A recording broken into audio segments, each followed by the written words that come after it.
Hello my beautiful people, you are welcome back to my YouTube channel. If you are new here, you are highly welcome. And if you are a returning subscriber, thank you so much for always coming back. Today's video is a very special one because I will be showing you how I made the most delicious, crunchy and buttering homemade chinchin using high quality and simple ingredients you can easily find in your kitchen or at home. This chinchin is super crunchy, not too hard, very flavorful, perfect for kids and adults. So if you love snacks or you are looking for something you can make at home for your family or even to sell and make small money, then this video is for you. Please don't forget to like, comment, share and subscribe, and turn on your notification bell so that you won't miss out of any of my uploads. Right now, let's go straight into the video. Why homemade chinchin is always the best. Before we start, let me talk briefly about why my homemade chinchin is always better than store-bought chinchin. When you make your chinchin at home, one of the most important reasons is that you will be able to control the quality of the ingredients you'll be using for it. You will know exactly what goes into your food. Highly important. You can reduce excessive sugar or oil. Making your chinchin at home is always fresher, cleaner, and more healthier. Do you know that most store-bought chinchin contains too much oil? They contain artificial flavoring, and sometimes it stays on the shelf for too long before you can be able to buy it. But when you make it yourself, everything is fresh and the taste is unmatched. This is the reason why I always encourage people to try homemade snacks. Let me walk you through the ingredients I used and equally why each one is very important. I used butter. Butter gives chinchin a rich, creamy taste. When fried, using good quality butter makes it a big difference in flavor. I used sugar. Sugar adds sweetness to the chinchin, not too much, not too little, just enough to balance the flavor. Another important ingredient I use is nutmeg. Do you know that nutmeg gives chinchin that warm, traditional Nigerian snack aroma?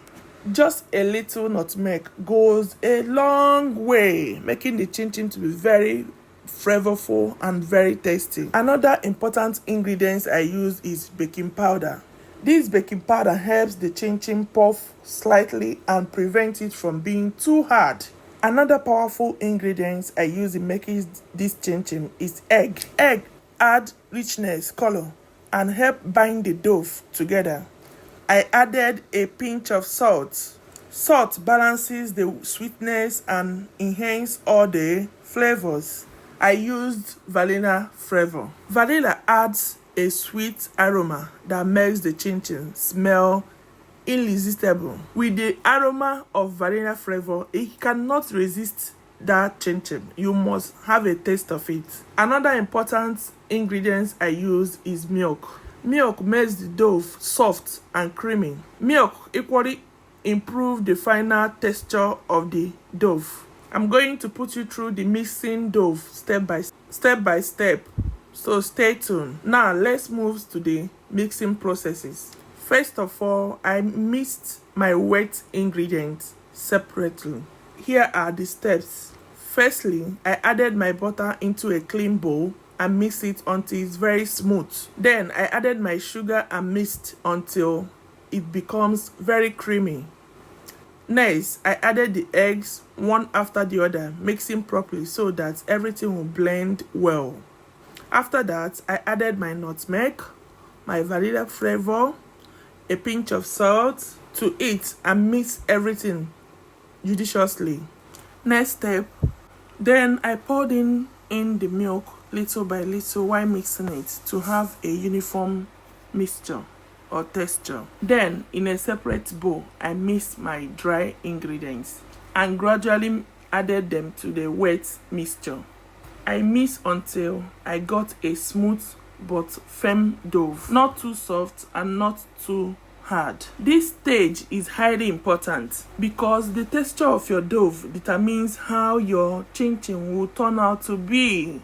After the mixing, the next step is to just cover it and let it to sit for a while before you start the cutting process. Once my dough is ready, I transfer it to a clean surface and begin to nail it gently. I rolled out the dough, not too thin and not too thick. Then I cut into small bite-sized pieces. You can cut your own into any shape you like square, stick, or tiny cubes. Any shape you like is good to go. The key is to make them uniform in size so they fry evenly.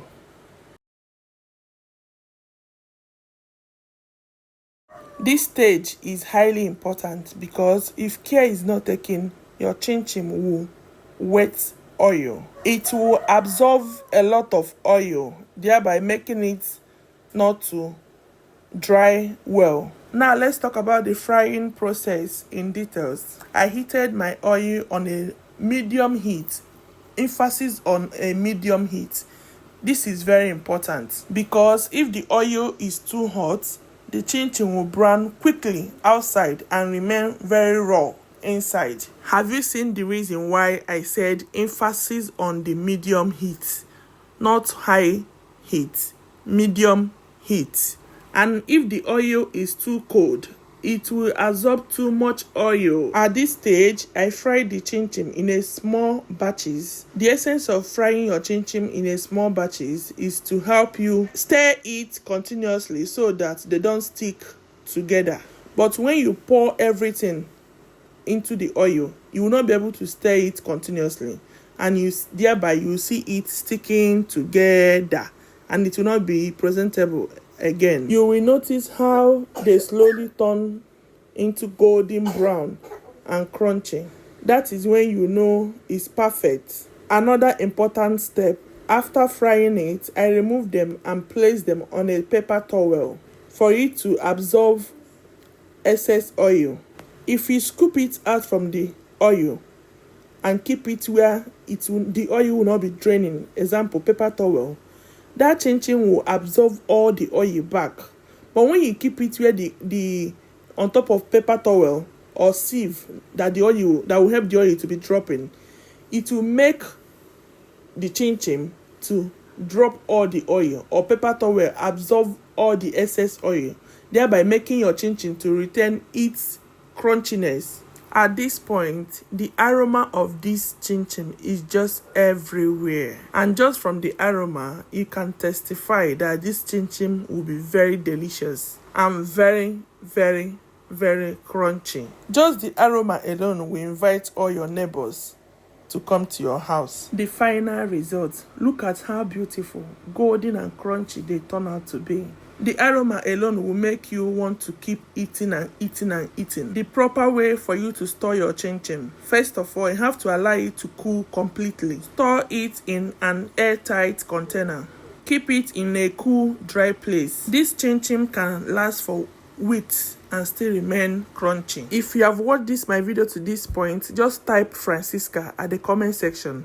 I have a special gift for you. Thank you so much for always watching my video to the end. I hope you enjoyed watching how I made this delicious homemade chinchin. Please try my recipe and let me know in the comment section. I want to hear how it turned out for you. Don't forget to like, share, and subscribe for more food, lifestyle, and real life content. Thank you so much, and see you guys in my next video.